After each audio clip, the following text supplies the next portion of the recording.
Hi, this is Komal Chaudhary and I welcome to all at my YouTube channel GS365 and आज का जो हमारा topic है वो है डीपीएसपी यानी कि राज्य के नीति निर्देशक तत्व। ठीक है, तो ये भारत के संविधान के भाग 4 और अनुच्छेद 36 से 51 में दिए गए हैं।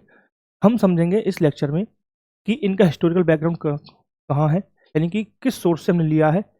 फिर हम समझेंगे कुछ फीचर्स के बारे में बात करेंगे। आगे हम देखेंगे इससे रिलेटेड जो आर्टिकल्स हैं, अनुच्छेद हैं संविधान में, हम उनको डिस्कस करेंगे। फिर हम बात करेंगे कि इनका इम्पोर्टेंस क्या है। नेक्स्ट हम देखेंगे कि जब हम बात करते हैं फंडामेंटल राइट और डीपीएसपी की कंपेयर की, तो उससे रिलेटेड कुछ केसेस का हम यहाँ पे मेंशन करेंगे ताकि आपके जो आंसर्स हैं उसकी अथॉरिटी बढ़ जाए। ठीक, तो स्टार्ट करते हैं आज का लेक्चर बिना किसी देरी के। तो हमारा टॉपिक है आज का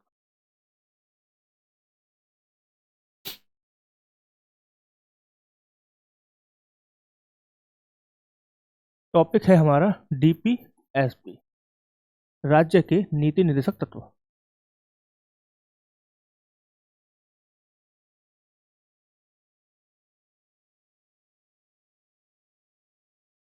ठीक है, ये हमारे संविधान के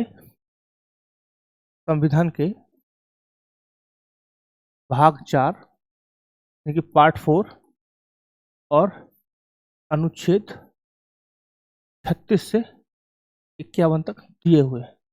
ठीक है, अगर हम बात करें इनके हिस्टोरिकल बैकग्राउंड की कि ये किस देश के संविधान से हमने एज ए सोर्स लिए हैं, तो ये लिए हैं आयरिश संविधान से। कहाँ से लिए हैं? आयरिश संविधान से लिया गया है। आयरिश संविधान की धारा 45 में ये मेंशन है। ठीक है, नेक्स्ट हमारा अगर हम बात करें कि ये कोर कॉन्सेप्ट कहाँ से आया है, तो कोर कॉन्सेप्ट आया है स्पेन से, यानी कि स्पेन के संविधान से आयरिश संविधान में लिया गया, और आयरिश संविधान से यानी हम बात कर रहे हैं आयरलैंड के संविधान से, तो वहां से भारत ने लिया है एज ए सोर्स, यानी स्रोत के रूप में बात कर रहे हैं, स्रोत। ठीक है, तो जब हम बात कर रहे हैं सोर्स के रूप में, हमें पता चला कि आयरिश संविधान से लिया गया है।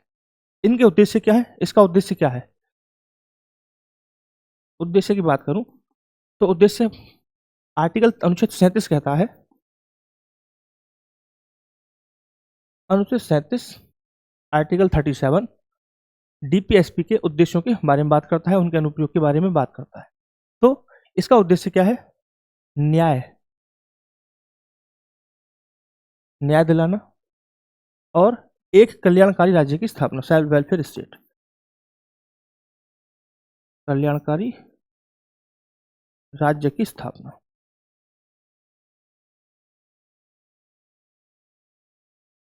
जब हम बात करते हैं न्याय की, तो हमारे पास 3 प्रकार के न्याय की बात होती है, सामाजिक, आर्थिक और राजनीतिक, राइट। लेकिन जो डीपीएसपी है वो बात करते हैं सामाजिक और आर्थिक न्याय की। राजनीतिक न्याय की बात हमारे फंडामेंटल राइट्स करते हैं, मौलिक अधिकार करते हैं। आई होप यहां तक पता चल गया होगा, क्लियर। अब हम थोड़ा सा देखते हैं कि मौलिक अधिकार और राज्य के नीति निर्देशक तत्व की जब हम कंपेयर करते हैं, तुलना करते हैं दोनों की, तो हमें क्या डिफरेंस है दोनों में। तो स्टार्ट करते हैं मौलिक अधिकार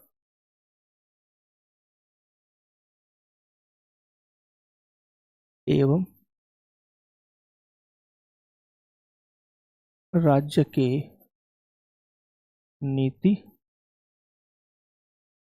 निर्देशक तत्व। अब और कर रहे हैं हम तुलना दोनों की, यानी कि फंडामेंटल राइट्स वर्सेस डीपीएसपी। ठीक है, तो जब हम बात करते हैं फंडामेंटल राइट्स की, तो हम सभी को पता है कि जब हम फंडामेंटल राइट डिस्कस कर रहे थे, तो हमने देखा था कि फंडामेंटल राइट क्या है? सीमित है। क्या है? सीमित है, यानी कि फंडामेंटल राइट्स की क्या है? सीमाएं हैं। तार्किकता के आधार पर रीजनेबल रेस्ट्रिक्शंस लगाए जा सकते हैं, यानी कि उनको निलंबित किया जा सकता है, उनकी कुछ क्या है? सीमा है। वहीं अगर मैं बात करूं डीपीएसपी की, तो जब राज्य एक कल्याणकारी राज्य के रूप में कार्य करना चाहेगा तो उसी को सीमाएं होंगी कि मैं इतना कल्याणकारी बनना चाहूंगा, कि मैं इतना कल्याणकारी होऊंगा। तो हम क्या समझे कि डीपीएसपी असीमित होते हैं, लिमिटलेस, यानी कि इनकी कोई सीमाएं नहीं होती हैं। राइट, समझ रहे बैकग्राउंड किस बेसिस पे हम डिवाइड कर रहे हैं दोनों को। ठीक है, नेक्स्ट हम देखते हैं कि हमने बात की थी बहुत डिटेल में कि मौलिक अधिकार क्या है, नकारात्मक प्रकृति में हमें देखने को मिलते हैं, नेगेटिव सेंस के हैं। तो ये क्या है, नकारात्मक में देखने को मिलता है। मौलिक अधिकारों को क्यों लाया गया था, हमने देखा है कि इतिहास में बहुत सारी कुरीतियां हैं, राज्य ने बहुत सारे अधिकारों का दमन किया है जनता के, तो राज्य की शक्ति को सीमित करने के लिए मौलिक अधिकारों को लाया गया था। ठीक है, तो उनकी क्या प्रवृत्ति, उनकी प्रकृति नकारात्मक हमें देखने को मिलती है। वहीं जब हम बात करते हैं डीपीएसपी की, तो डीपीएसपी क्या कर रहा है, डीपीएसपी एक कल्याणकारी राज्य की स्थापना करने पर बात फोकस कर रहा है। ठीक है, सो वो क्या कर रहा है, पॉजिटिव कॉन्सेप्ट को दिखाने की कोशिश कर रहा है कि पॉजिटिविटी, अगर हम किसी की, जब हम बात करते हैं किसी की भलाई के लिए, तो वो क्या दिखा रहा है, पॉजिटिविटी। एक दूसरा क्या, एक पर्सन है जो हमारा ऊपर अत्याचार कर रहा है, हमारा दमन कर रहा है, तो क्या वो नेगेटिव एस्पेक्ट निकल के आ रहा है। ठीक है, इस तरीके से जब हम किसी कल्याण की बात करते हैं तो क्या एक पॉजिटिव एस्पेक्ट निकल के आता है। तो डीपीएसपी क्या हो गए, डीपीएसपी क्या होते हैं, सकारात्मक भाव के होते हैं, सकारात्मक प्रकृति के होते हैं। राइट, नेक्स्ट हम जब बात करते हैं कि फंडामेंटल राइट्स इन्फोर्सिबल होते हैं, यानी कि प्रवर्तनीय होते हैं। राइट, तो फंडामेंटल राइट, मौलिक अधिकार प्रवर्तनीय होते हैं, एनफोर्सेबल होते हैं, यानी कि अगर फंडामेंटल राइट का वायलेशन होता है तो आप अनुच्छेद 32 डायरेक्ट सुप्रीम कोर्ट जा सकते हैं और अनुच्छेद 226 के अकॉर्डिंग हाई कोर्ट भी जा सकते हैं। सो ये क्या है, ये परिवर्तनीय है।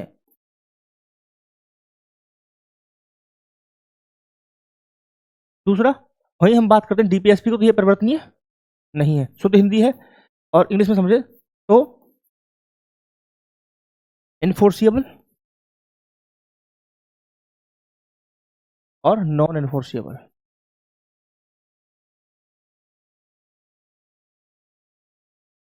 ठीक है, दूसरा नेक्स्ट पॉइंट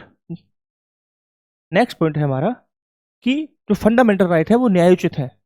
ठीक है, न्यायालय द्वारा क्या है, उनको लागू कराया जा सकता है। वहीं अगर हम बात करें डीपीएसपी की, हम बात करें राज्य के नीति निर्देशक तत्वों की, तो हमें देखने को मिलता है कि ये न्यायोचित नहीं है, यानी कि इन केस अगर किसी भी आर्टिकल को, जो अनुच्छेद हम पढ़ेंगे अभी, उनमें से किसी का पालन राज्य नहीं कर रहा है। ठीक है, राइट, जैसे कि अभी 48 है, अभी चर्चा का विषय बना हुआ है। हाल ही में अभी आपने कल परसों डिसीजन है देखा होगा, सुप्रीम कोर्ट ने नीलगिरी में क्या किया है, स्टे लगा दिया है जंगल को काटने पे। ठीक है, जब राज्य का कर्तव्य है कि राज्य क्या करे, वाइल्ड लाइफ और वन, इन सबको क्या करना है, प्रोटेक्ट करना राज्य का दायित्व है, आर्टिकल 48A। बट राज्य वहां पे पालन नहीं कर रहा है, तो आप उस कोर्ट नहीं जा सकते हैं। वो दूसरे कुछ प्रोविजन है जिनके अकॉर्डिंग आप गए हैं, जो स्टे दिया है वो एक दूसरा क्लॉज हो गया। ठीक है, वो और दूसरा अधिनियम है, लेकिन आप इस बेस पे नहीं जा सकते हैं कि आपके राज्य के नीति निर्देशक तत्वों का वायलेशन हुआ है और आप सुप्रीम कोर्ट आ गए हैं, सुप्रीम कोर्ट आपकी याचिका जो आप डालेंगे PIL उसको सुन ले। तो ये क्या है, वाद योग्य नहीं है। तो फंडामेंटल क्या है, जस्टिसेबल है, वाद योग्य है, वाद योग्य होते हैं। वहीं अगर हम बात करें डीपीएसपी राज्य के नीति निर्देशक तत्व, तो ये वाद योग्य नहीं होते हैं,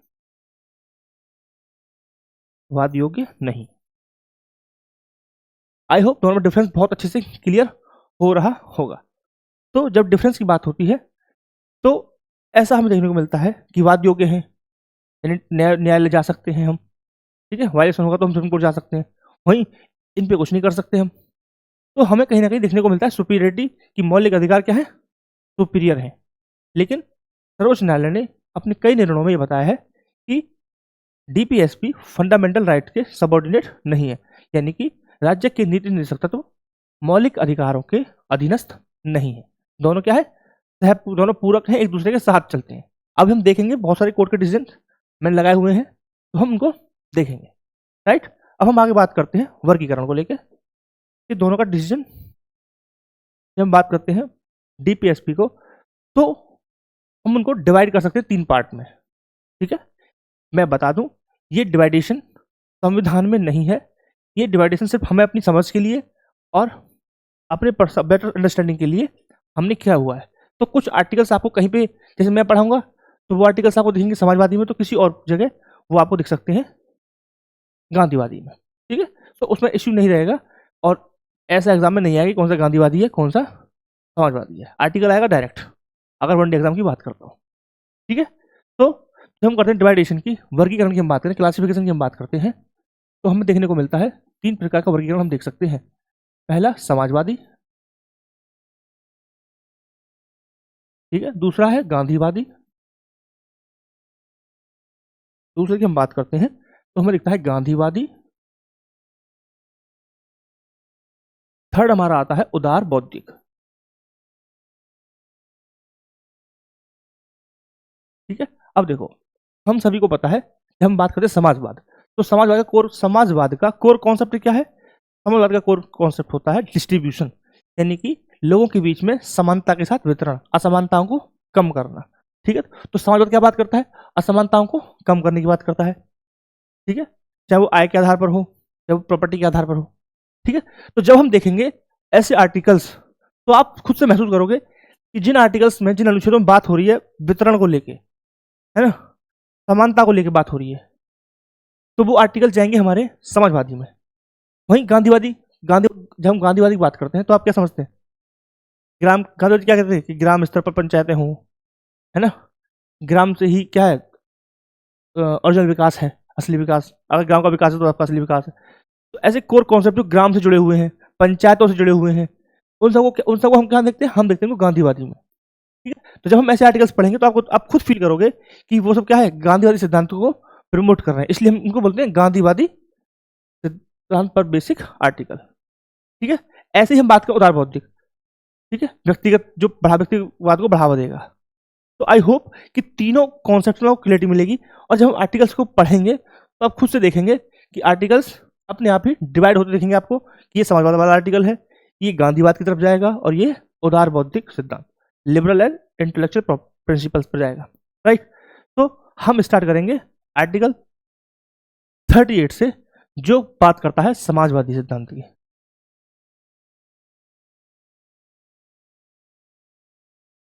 समाजवादी सिद्धांत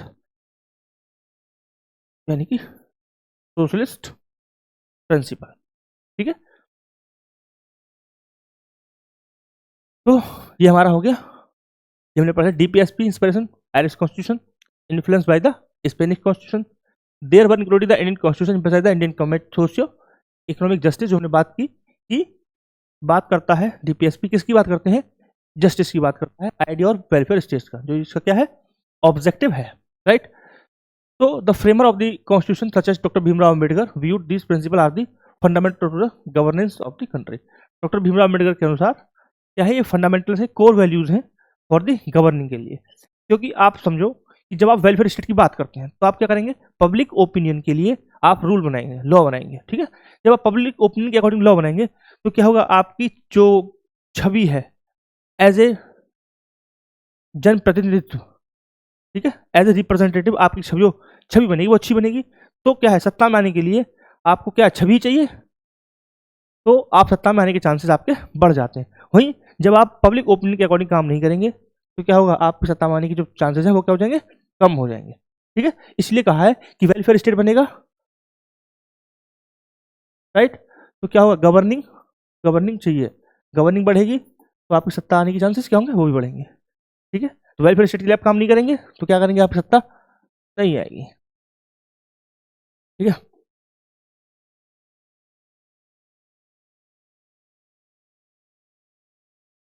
सो अब हम बात करेंगे कैटेगरीज की, हम बात कर रहे थे। एक मिनट,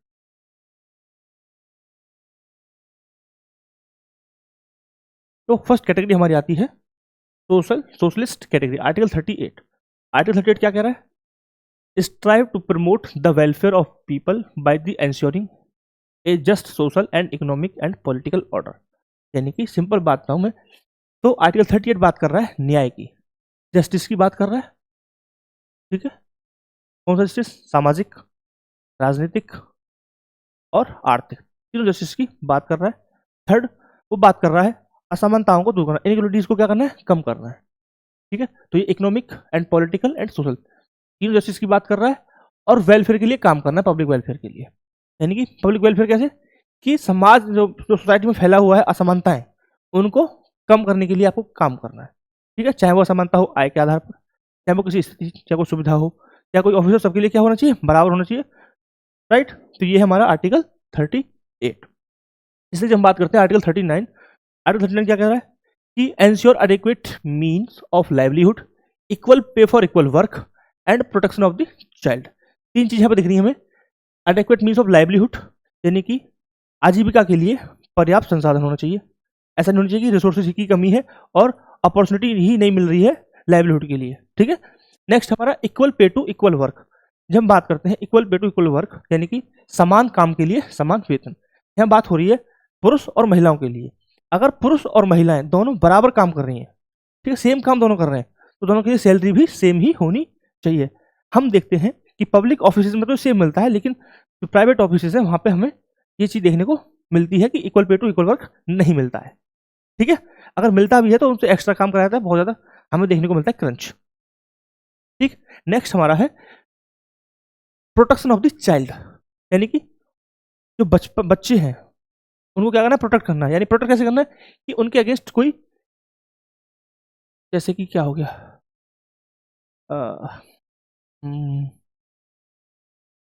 उनका जैसे कि हम कह सकते हैं उनका कोई शोषण ना हो, हम शोषण कह सकते हैं।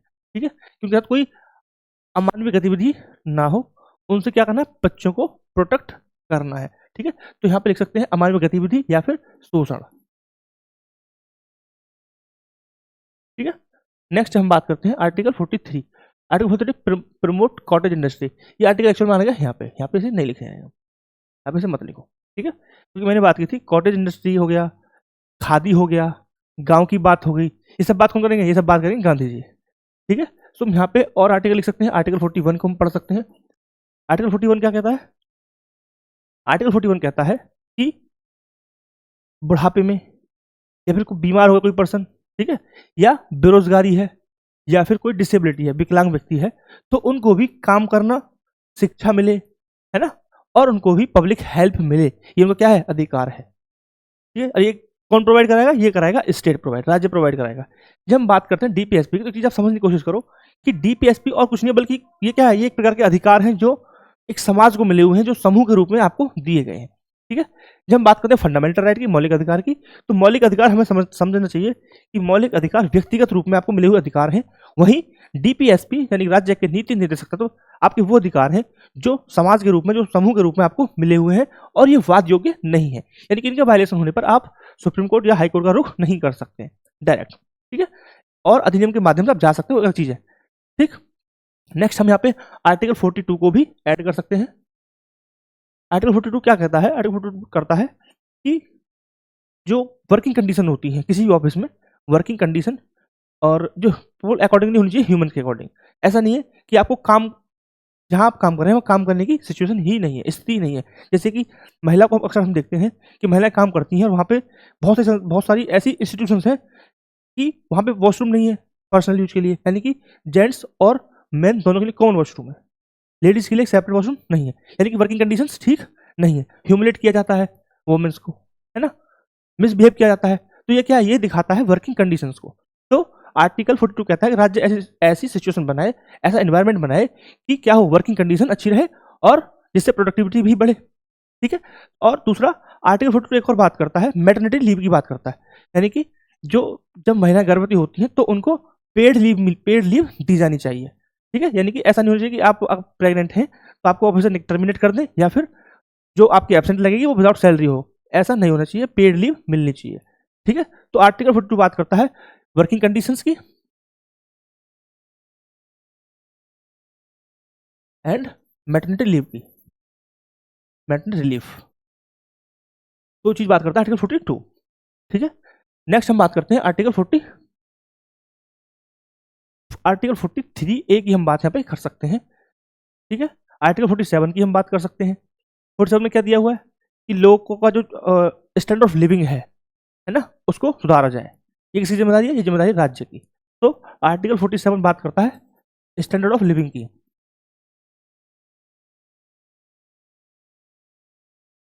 उसको क्या करना है, जीवन का सॉरी स्तर, जीवन स्तर को बढ़ावा देना है, जीवन स्तर को बढ़ावा देना है, और साथ में पोषण की बात भी ये करता है। ठीक है, तो आर्टिकल 47 हो गया, पोषण का स्तर बढ़ाना है, क्योंकि हमने देखा है कि हमारे यहाँ वो सब चीज़ें बहुत ज़्यादा है, भुखमरी हो गई या फिर मालन्यूट्रिशन हो गया, क्या हो गया, बच्चों में क्या है, न्यूट्रिएंट्स की कमी है ना, वो सब चीज़ें हमें देखने को मिलती हैं। तो उन सबको क्या करना है, कम करना है, और पोषण स्तर को बढ़ाना है, और ओवरऑल जीवन स्तर को बढ़ाना है, स्टैंडर्ड ऑफ लिविंग को बढ़ाना है। ये बात करता है हमारा आर्टिकल 47। यही हम ऐड कर सकते हैं, जब इन सब चीज़ को बढ़ाएंगे तो क्या हो रहा है, हेल्थ को भी इसमें काउंट कर सकते हैं, यानी कि स्वास्थ्य स्तर को भी हमें बढ़ाना है। ये बात किसकी कर रहा है, ये बात हो रही है हमारे आर्टिकल 47 में। चीजें दी है, स्टैंडर्ड ऑफ लिविंग बढ़ाना है, जीवन स्तर बढ़ाना है, आर्टिकल 7 कहता है 47, पोषण स्तर बढ़ाना है, ठीक है, और स्वास्थ्य में भी सुधार करना है, स्वास्थ्य में भी सुधार करना है। ये हमारे आर्टिकल हो गए। हमने बात की समझ में, आप एक कॉमन चीज देख रहे होंगे कि यहाँ पे क्या है, एक समानता की बात की जा रही है। ऐसा नहीं है कि एक पर्सन एक किसी ग्रुप के लिए बात की जा रही है। ठीक है, देखो वर्किंग कंडीशन सबके लिए होनी चाहिए, स्टैंडर्ड ऑफ लिविंग सबके लिए, ये सब चीज सबके लिए है। ठीक है, तो यहाँ पे डिस्ट्रीब्यूट हम देखते हैं, ये कॉमन है, सबको देखने को मिलती है कि सभी के लिए है, ग्रुप के लिए। तो मैंने जैसे पहले बताया कि राज्य के नीति निर्देशकता तो और कुछ नहीं बल्कि अधिकार हैं मानव के, ऐसे अधिकार जो वाद योग्य नहीं है, जिनके वायलेशन होने पर आप सुप्रीम कोर्ट या हाई कोर्ट नहीं जा सकते हैं। ठीक, और कोर्ट इनको लागू नहीं करा सकता है। ठीक है, तो ये हो गया हमारा।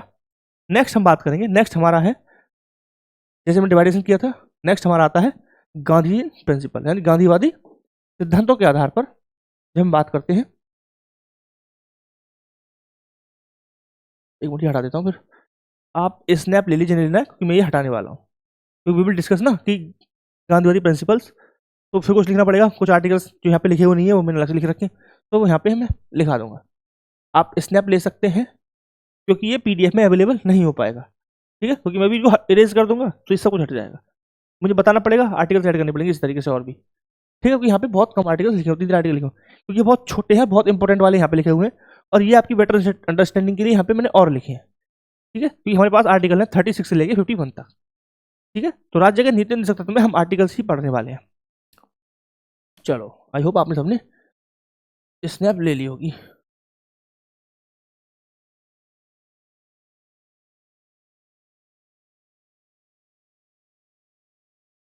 तो अब हम बात करेंगे गांधीयन प्रिंसिपल की। सो फर्स्ट आर्टिकल हमारे पास आता है article 40, establish village panchayat for the self governance. हमने पहले ही बात की थी, मैंने पहले बताया था कि सेल्फ गवर्नेंस की बात जहां होगी वो किसमें जाएगा, गांधीयन प्रिंसिपल में, यानी कि पंचायती राज व्यवस्था की स्थापना करनी है राज्य को, ये राज्य का दायित्व है। कौन सा आर्टिकल के अकॉर्डिंग, आर्टिकल 40, बहुत इंपॉर्टेंट है ये। ठीक है, जो हमारे यहाँ पंचायती राज व्यवस्था काम करती है, जैसे ग्राम पंचायत हो गई है ना, ब्लॉक हो गया, डिस्ट्रिक्ट लेवल पे हो गई, तो इन सब की स्थापना की जाती है आर्टिकल 40 के अकॉर्डिंग, जो कि क्या है, खुद में एक राज्य का दायित्व है। ठीक है, अगर राज्य कल को इनकी स्थापना ना करे तो आप कोर्ट नहीं जा सकते हैं कि हमारी पंचायत स्थापित नहीं हुई है और हमारे यहाँ अब प्रधान जी का चुनाव नहीं होता है। ठीक है, तो आप कोर्ट नहीं जा सकते हैं अकॉर्डिंग टू आर्टिकल 32 एंड 226। ठीक है, नेक्स्ट हमारा है आर्टिकल 43, क्या है, encourage the development of cottage industry, यानी कॉटेज इंडस्ट्री का डेवलपमेंट के लिए क्या करना है, हमें काम करना है। ठीक है, तो हमने आर्टिकल 43 देखा, 43 नहीं, आर्टिकल 43 देखा, हाँ, डेवलपमेंट ऑफ कॉटेज इंडस्ट्री। ठीक, नेक्स्ट हमारा आर्टिकल है आर्टिकल 47, हम बात कर चुके हैं वर्किंग कंडीशंस को लेके, राइट। नेक्स्ट हमारा आर्टिकल है आर्टिकल 46, यहाँ पे दिया हुआ नहीं है, तो हम आर्टिकल 46 को यहाँ पे ले सकते हैं। आर्टिकल 46 क्या कहता है कि राज्य में एससी हो गए, एसटी हो गए या फिर ओबीसी हो गए, इनकी शिक्षा संबंधी जो इंटरेस्ट है उनको क्या करना है, बढ़ाना है, यानी शिक्षा, इनके जो शिक्षा का स्तर है उसको उसमें बढ़ोतरी करनी है। तो ये बात करता है एससी, एसटी एंड ओबीसी, यानी कि अन्य, क्या करना है, एजुकेशन का, एजुकेशन डेवलपमेंट पे काम करना है इन सब के लिए। बहुत ही क्लियर है। अनुच्छेद 46 कह रहा है कि एससी एसटी के शिक्षा के स्तर को क्या करना है, बढ़ाना है, उसमें वृद्धि करनी है। ठीक है, आर्टिकल 47 पढ़ चुके हैं हम, 47 में हम यहाँ पे ले सकते हैं, पढ़ चुके हैं ना पहले ही, तो 47 यहाँ पे है। एक और आर्टिकल हम लिख सकते हैं, आर्टिकल 48, जिसका मैंने जिक्र किया था अभी, ठीक है, कि सुप्रीम कोर्ट ने अभी क्या लगा दिया, स्टे लगा दिया है। तो आर्टिकल 48 क्या कहता है, जैसे कि गाय, बछड़ा और जो दुधारू पशु दूध देने वाले, जैसे कि गाय हो गई है ना, भैंस हो गई, जो दूध देने वाले हैं ना, बकरी हो गई, इन सब पशुओं के वध पर राज्य रोक लगा सकता है। ठीक है, तो क्या कर सकता है, स्टेट प्रोविजन डाल सकता है, प्रोहिबिट कर सकता है the slaughters of cows, calves and other milk, यानी कि दुधारू पशु, बेसिकली दुधारू पशुओं का वध पर रोक, वध पर रोक। ठीक है, स्पेशल मेंशन है गाय, बछड़ा, अलग बछड़ा दूध नहीं देता है, लेकिन बछड़ा मेंशन है, बछड़ा। ठीक है, तो ये हमारे हो गए गांधीवादी सिद्धांतों पर आधारित राज्य के नीति निर्देशक तत्व से संबंधित अनुच्छेद। आई होप बहुत ही शांत तरीके से मैंने आपको बताया। अब हम बात करेंगे लिबरल इंटेलेक्चुअल प्रिंसिपल्स पर आधारित, यानी कि उदार बौद्धिक सिद्धांतों पर आधारित निर्देश, यानी कि based on the liberal intellectual principles now we will discuss DPSP. ठीक है, तो फर्स्ट डीपीएसपी हमारा आता है आर्टिकल 44। अनुच्छेद 44 क्या कहता है, secure a uniform civil code for the citizen. अब देखो यूसीसी क्या है, पहले दिक्कत ये है, बहुत सारी चीजें हैं जो सोशल मीडिया के दौर में मिस यूज की जा रही हैं। ठीक है, तो जिस तरीके से क्रिमिनल केसेस के लिए एक लॉ है, एक विधि है, ठीक है, जैसे सीआरपीसी, आईपीसी हो गया, अभी बीएनएस एविडेंस एक्ट बन गया। ठीक है, उसी तरीके से जो सिविल मामले हैं, जैसे संपत्ति से जुड़ा हुआ मामला, ठीक है, तलाक से संबंधित, जो टैक्स से रिलेटेड कुछ हो गया, तो ऐसे मामलों के लिए अलग अलग धर्म से रिलेटेड कुछ लॉज हैं, जैसे मुस्लिम के लिए मुस्लिम पर्सनल लॉ। तो जब हम बात करते हैं यूसीसी की, तो सिंपल मीनिंग में क्या है, जिस तरीके से क्रिमिनल केसेस के लिए एक नियम है, उसी तरीके से सिविल मामलों के लिए भी सभी धर्मों के लिए एक नियम की बात की जाती है, और वो है यूसीसी। बहुत सिंपल तरीके से, इसमें किसी का ऐसा नहीं है कि किसी के लिए कुछ नेगेटिव चीजें हैं, कुछ पॉजिटिव, ऐसा कुछ नहीं है। बहुत सिंपल कि सभी के लिए सब बराबर, यानी कि आर्टिकल 15 की बात यहाँ पे की जा रही है, समानता का अधिकार। ठीक है, तो बात करता है आर्टिकल 44। अभी देखो, जब बफ वोट अभी तो पास हो गया है, तो ये भी क्या हुआ है, न्यूज में आ गया वापस से। तो this article has been important till now by the become in news में होने के कारण ये आर्टिकल अब एग्जाम के पॉइंट ऑफ व्यू से क्या हो गया, इंपॉर्टेंट हो गया है। ठीक है, article 48 protect the environment, forest and wild life, हम पढ़ चुके हैं, ये लिखा हुआ है। Article 51 promote the international peace and security, यानी कि अंतरराष्ट्रीय स्तर पर शांति स्थापित करना, उसको बढ़ावा देना। इस सब की बात कौन करता है, आर्टिकल 50 हमें 51 हमें ये बात बताता है। ठीक है, अब हम बात करते हैं, एक और आर्टिकल हम लिखेंगे, आर्टिकल 45। आर्टिकल 45 की बात करता है शिक्षा को लेकर, यानी कि 6 वर्ष से जो 6 वर्ष की आयु है, उसे 14 वर्ष तक की आयु बच्चे के लिए क्या करना है, शिक्षा का प्रदान करेगा राज्य। ये है स्टेट की ड्यूटी, यानी कि प्रारंभिक जो शिक्षा है, जो बचपन की देखभाल वाली शिक्षा, जो हम बेसिक शिक्षा बोलते हैं, प्रारंभिक शिक्षा, उसको प्रोवाइड करेगा फ्री कौन, स्टेट। ये राज्य का कर्तव्य है। ठीक है, और 48 प्रोटेक्ट द एनवायरमेंट, हाँ ठीक है।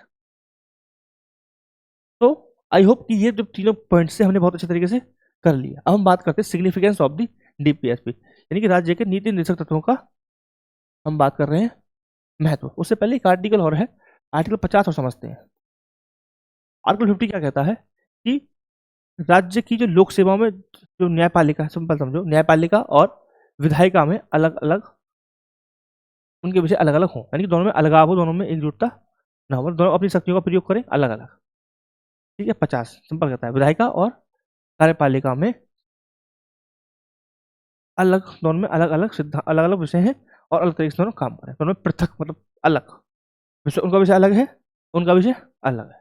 इस तरीके से दोनों में जो विषयों का बंटवारा, जो अलगावाद दिखता है हमें, वो हमें दिखता है आर्टिकल 50 ये कहता है।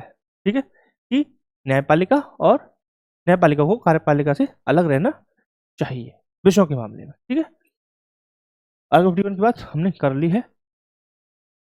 अब बात करते हैं डीपीएसपी के सिग्निफिकेंस यानी महत्व की बात करते हैं। महत्व,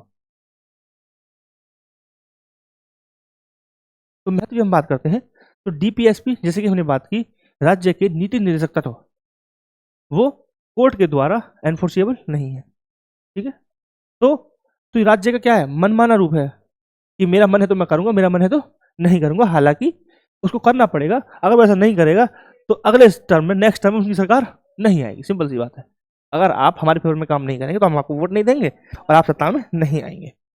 ठीक है, वो एक नैतिक, तो क्या है ये, क्या है ये, हो गया नैतिक दायित्व।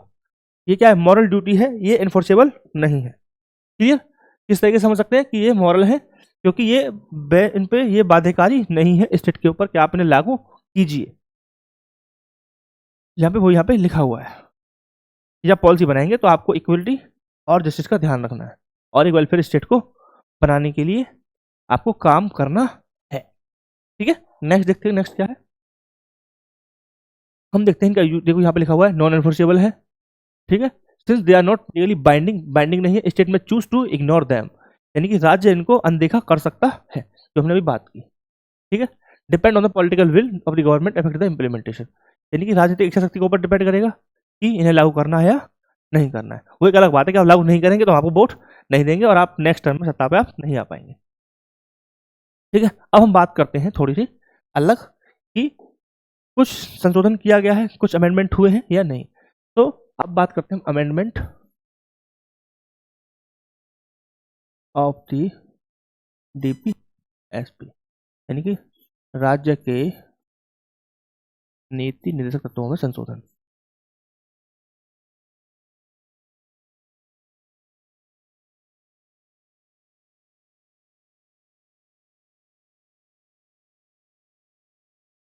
तो हम देखने वाले हैं कि राज्य के नीति निर्देशक तत्वों में संशोधन हुआ है तो क्या क्या भी उसमें एडअप हुआ है। तो सबसे पहले इसमें नाम आएगा 42 अमेंडमेंट एक्ट अधिनियम 1976, 42 संविधान संशोधन 1976 की बात करता है। तो सबसे पहले क्या जोड़ा गया था, इसके 42 संविधान संशोधन 1976 के द्वारा अनुच्छेद 39A को ऐड किया गया था। अब 39A में क्या था, 39A में था free legal aid, free legal aid यानी कि मुफ्त कानूनी सहायता, मुफ्त कानूनी सहायता, यानी कि राज्य का दायित्व है कि आपको मुफ्त का फ्री में कानून वकील आपको मिले। जब आप सक्षम नहीं है वकील करने में, आपको कोई केस है और आप वकील सक्षम नहीं, तो राज्य का कर्तव्य है कि राज्य आपको वकील प्रोवाइड करे, यानी कि जो कानूनी सलाह है आपको वो दी जाए मुफ्त, वो भी। ठीक है, तो बहुत अच्छा है फ्री लीगल एड। ठीक है, लेकिन जो आप सुनते हैं ना सरकारी वकील, वो वाला कॉन्सेप्ट, ठीक है, लेकिन प्रैक्टिकली ये पॉसिबल नहीं है। प्रैक्टिकली आपको वकील मिलता है ना, वो भी पैसे लेता है। ठीक है, तो this is the ideal situation, but real में ऐसा नहीं है, वास्तविकता में ऐसा नहीं है। नेक्स्ट आर्टिकल ऐड किया गया था इसके माध्यम से, आर्टिकल 43A हम बात कर चुके हैं। आर्टिकल 43 हम बात की थी, 43A की अब हम बात करने वाले हैं। ठीक है, तो ये कहता है कि विद इन 1 किलोमीटर, 1 किलोमीटर के अंदर आपको जॉब मिलनी चाहिए इंडस्ट्री में, यानी कि आपके घर के 1 किलोमीटर पास में ही आपको जॉब मिले, ये राज्य का दायित्व है, राज्य प्रोवाइड कराए। ठीक है, लेकिन सारी बात घूम फिर कहाँ जाती है कि ये इन्फोर्सेबल नहीं है, इनका वायलेशन होगा तो ये इन्फोर्सेबल नहीं है। सो वो कराए या ना कराए, वो राज्य की मनमाना है। ठीक है, तो राज्य स्टेट कैन इग्नोर दैम, तो वो इग्नोर ही कर रहे हैं, अपॉर्चुनिटी नहीं मिल पा रही है। ठीक है, तो 1 किलोमीटर के अंदर उद्योग मैनेजमेंट में जॉब, प्रबंधन में जॉब की बात करता है। ठीक है, लिख देता हूँ, चलो। ठीक है, तो ये हमारा हो गया। नेक्स्ट एक और आर्टिकल था जो ऐड किया गया था, वो था 48A। 48A की हम बात कर चुके हैं already, to protection wild life की बात की हमने। तो यहाँ पे बात कर रहा है to protect and improve of the environment, यानी कि पर्यावरण की सुरक्षा और सुधार में काम करेगा। वो पूरा समग्र रूप से था 48 कि वाइल्ड लाइफ, फॉरेस्ट, उन सबको क्या करना है, आपको सुरक्षा देनी है। ठीक है, लेकिन यहाँ पे क्या है, स्पेसिफिक किसकी बात कर रहा है, एनवायरनमेंट की, पर्यावरण को लेके एक क्लॉज है 48A में, पर्यावरण की रक्षा एवं सुधार।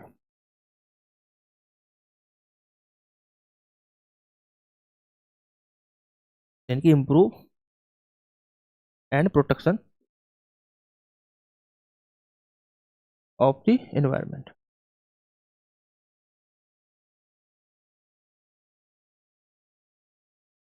सिंपल। तो ये था हमारा 42 अमेंडमेंट के द्वारा 3 आर्टिकल्स हम देखे जो एडअप किए गए थे। कौन से में, कहाँ पे ऐड किए हैं, ये किए गए हैं भाग 4, पार्ट 4 की हम बात कर रहे हैं। ठीक है, नेक्स्ट एक और, नेक्स्ट आता है हमारा 86 amendment act, 86 constitution amendment act 200। इस एक्ट के माध्यम से, इस संशोधन के माध्यम से हमने अनुच्छेद 45 की जो लैंग्वेज थी उसको बदला था। तो आर्टिकल 40 की लैंग्वेज चेंज की थी।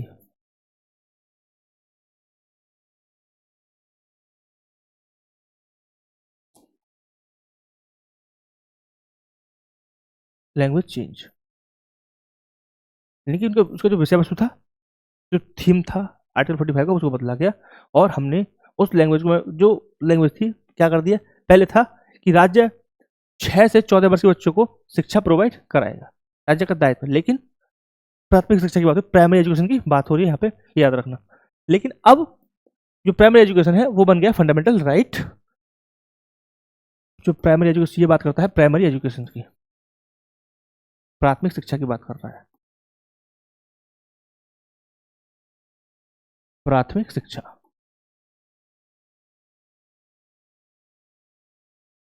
ठीक है, अब ये बन गया है फंडामेंटल राइट, ये बन गया फंडामेंटल राइट आर्टिकल 21A में। ठीक है, अब ये हमारा हो गया बेसिक कि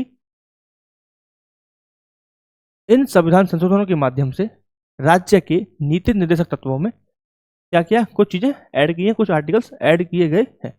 अब हम समझेंगे, कुछ केसेस के बारे में जानेंगे कि फंडामेंटल राइट और डीपीएसपी का जो कॉन्ट्रडिक्शन चलता है, जो डिबेट चलती है, वो सुप्रीम कोर्ट का क्या उस पर डायरेक्शन है और डिसीजंस में क्या क्या कहा गया है। ठीक है, सो अब हम डिस्कस करेंगे fundamental right versus DPSP according to supreme court. According to supreme court के हम डिसीजन यहाँ पे पढ़ने वाले हैं। तो फर्स्ट केस आता है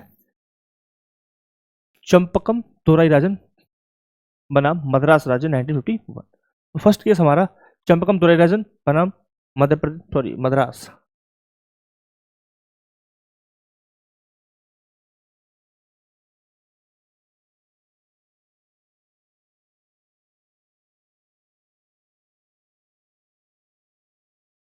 इस केस में सर्वोच्च न्यायालय ने क्या कहा था, क्या डायरेक्शन थी सर्वोच्च न्यायालय की, सर्वोच्च न्यायालय ने कहा था कि मौलिक अधिकार और नीति निर्देशक तत्वों में जब भी संघर्ष होगा, जब भी कंट्रडिक्शन कुछ आएगा, जब दोनों आमने सामने आएंगे तो फंडामेंटल प्रबल होंगे। यानी कि इनके अकॉर्डिंग उन्होंने कहा था कि फंडामेंटल राइट बड़े होंगे डीपीएसपी की तुलना में। यानी कि जब भी कोई केस ऐसा आएगा जिसमें दोनों सिद्धांत आएंगे, यानी फंडामेंटल राइट भी आएगा, एक तरफ फंडामेंटल राइट का वायलेशन हो रहा है, दूसरी तरफ डीपीएसपी को लागू किया जा रहा है, तो उस स्थिति में डीपीएसपी के लिए जो बनाया गया नियम है, जो कानून है, वो रद्द कर दिया जाएगा और फंडामेंटल राइट को बहाल किया जाएगा, ये कहना था। ठीक है, नेक्स्ट हमारा केस आया था गोलकनाथ केस।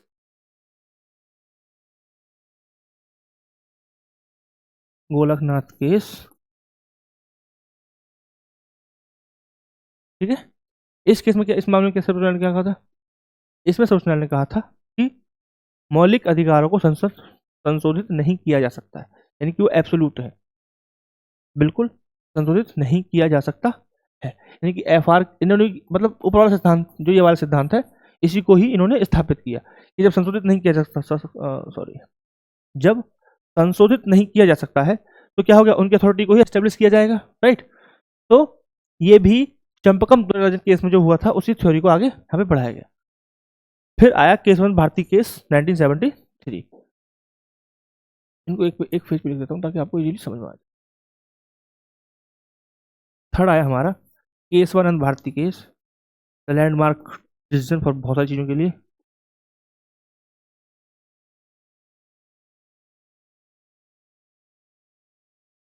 इस केस में सर्वोच्च न्यायालय ने गोरखनाथ का जो केस था उसको डिसीजन को पलट दिया और कहा, इसमें कहा था एफआर फंडामेंटल राइट संशोधित नहीं किया जा सकते, ये था संशोधित नहीं किए जा सकते। लेकिन केशवानंद भारती केस में सर्वोच्च न्यायालय ने कहा कि संसद संविधान का कोई भी हिस्सा, इवन फंडामेंटल राइट को भी संशोधित कर सकती है। ठीक है, लेकिन यहां पे एक डॉक्ट्रिन लेके आए, मूल ढांचा, बेसिक स्ट्रक्चर, यानी कि एक डॉक्ट्रिन आया मूल ढांचा, यानी कि सर्वोच्च न्यायालय ने ये तो कह दिया कि संसद संविधान के किसी भी पार्ट को संशोधित कर सकती है, ये कह दिया। लेकिन साथ में एक डॉक्ट्रिन दी, मूल ढांचे की डॉक्ट्रिन, बेसिक स्ट्रक्चर, यानी कि संसद संविधान के मूल ढांचे को नहीं बदल सकती है। और इसे कौन डिसाइड करेगा कि मूल ढांचा क्या है? इसे डिसाइड करेंगे हम, सर्वोच्च न्यायालय ने कहा। यानी कि सर्वोच्च न्यायालय ने बॉल अपने कोर्ट में ले ली है। ठीक है, जो लॉ उनको लगता है कि ये मूल संविधान का हिस्सा है, उसे बोल देते हैं कि ये संविधान का मूल हिस्सा है, आप इसे चेंज नहीं कर सकते। बाकी आप चेंज कुछ भी कर सकते हैं, ये इनको लॉलीपॉप दे दिया है। ठीक है, तो ये था हमारा केशवानंद भारती केस, जिसमें मूल ढांचे का एक कॉन्सेप्ट आया था और संसद कुछ भी चेंज कर सकती है। वहीं फिर एक केस और आया था मिनर्वा मिल केस, उसे भी लिख ही देता हूं। फोर्थ केस है मिनर्वा मिल केस।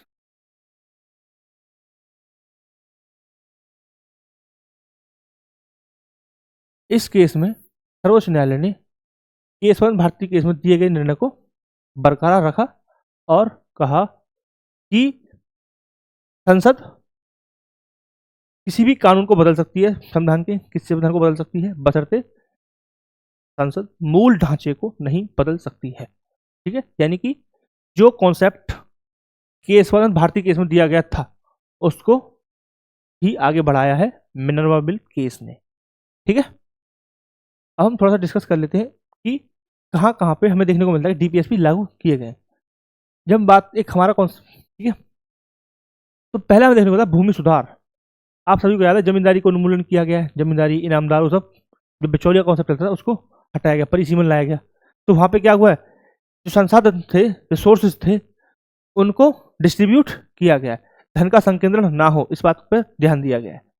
ठीक है, इस तरीके से जब बात श्रम सुधार से संबंधित जैसे बहुत सारे नियम बनाए सरकार ने, मिनिमम वेज एक्ट हो गया 1948। ठीक है, ऐसे ही बहुत सारे एक्ट बना रखे हैं, कॉन्ट्रैक्ट का हो गया एक 1970। तो इन सबसे क्या है, इन सबसे जो श्रमिकों को रोजगार मिलना चाहिए, उनका जो अधिकार है वो उन्हें मिलता है। ठीक है, ऐसे बहुत सारे हम देख सकते हैं। हमने बात की थी अभी मैटरनिटी रिलीफ की हमने बात की। ठीक है, तो उससे रिलेटेड भी क्या है, हमें अधिनियम देखने को मिलता है।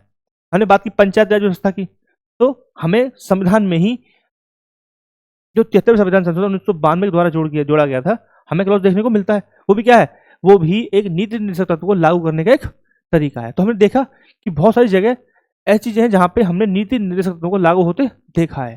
ठीक है, सो आज का सेशन हमारा यहीं तक रहने वाला है। आई होप कि आपको बहुत अच्छे समझ में आया होगा, and thank you very much for the watching this video. I hope कि आपको सब कुछ समझ में आ रहा है और आप वीडियो को एंजॉय कर रहे हैं। थोड़ा बोर हो सकता है क्योंकि मेरी क्लास में हंसी मजाक नहीं होता है, क्योंकि हम सिर्फ कंटेंट पे काम करते हैं, कंटेंट पे बात करते हैं। ठीक है, thank you very much for the watching this video, and thank you once again. I hope आप सब्सक्राइब भी करेंगे, शेयर भी करेंगे। Thank you.